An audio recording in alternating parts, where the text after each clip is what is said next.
खुदा बाप और बेटे और उल कुदुस के नाम से आमीन। अजीज़ो, आइए हम खुदावंद अपने खुदा का शुक्र करें जिसने आज का ये खूबसूरत दिन हमारी ज़िंदगी में बढ़ा दिया। तो आइए अजीज़ो, हम आज के दिन का आगाज़ बाइबल मुक़द्दस की तिलावतों से करें।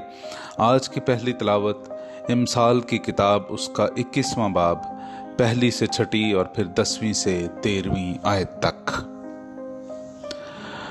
बादशाह का दिल खुदावंद के हाथ में पानी के नालों की तरह है, जिधर वो चाहता है उधर उसे फेरता है। इंसान की सब राहें उसकी अपनी निगाह में रास्त हैं, पर खुदावंद दिलों का तोलने वाला है।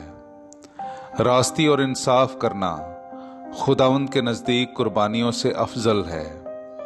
आंखों की बुलंद बीनी और दिल की मगरूरी यानी शरीरों का चिराग गुनाह है। मेहनती के मंसूबे फरावानी पैदा करते हैं, मगर हर एक जल्दबाज एहतियाज को पहुंचता है। जो झूठी जुबान से खजाने हासिल करना चाहता है वो बुखारात और मौत के फंदों का पीछा करता है।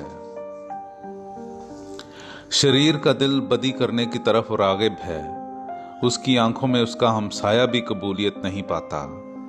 जब ठट्ठेबाज को सजा मिलती है तो ना तजर्बाकार दानिशमंद हो जाता है, और अगर दानिशमंद को तलकीन की जाए तो वो इल्म हासिल करेगा। सिद्दीक शरीर के घर पर गौर करता है, वो शरीरों को हलाकत के लिए मगलूब करता है। जो कोई मिस्कीन के नाले से कान बंद करता है वो खुद नाला करेगा और उसकी सुनी ना जाएगी। पाक कलाम का पढ़ा और सुना जाना हम सब के लिए बाइस बरकत हो। खुदा का शुक्र हो। मेरे अजीजों, आइए हम खुदावंद अपने खुदा की हम्दो तारीफ करें। मैं आपके सामने पढ़ूंगा ज़बूर नंबर 119, उसकी पहली, 27वीं, 30वीं, 34वीं से 35वीं और फिर 44वीं आयत।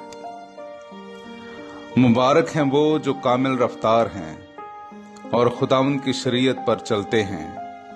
मुझे अपने कवायद के तरीक की तरबियत कर और मैं तेरे अजायबात पर गौर करूंगा।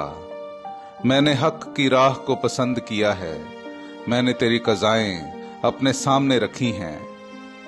मुझे फहम अता कर ताकि मैं तेरी शरीयत पर अमल करूं और अपने सारे दिल से उसे हिफ्ज करूं। मुझे अपने अहकाम की राह में चला, क्योंकि उसी में मेरी खुशनुदी है, और मैं हमेशा हर वक्त बिला नागा तेरी शरीयत को हिफ्ज करता रहूंगा। पाक कलाम का पढ़ा और सुना जाना हम सब के लिए बाइस बरकत हो। खुदा का शुक्र हो। मेरे अजीजों, आइए हम आज का इंजीली इक्तबास सुनते हैं। मुकद्दस लूका की इंजील उसका 8वां बाब 19वीं आयत से लेकर 21वीं आयत तक।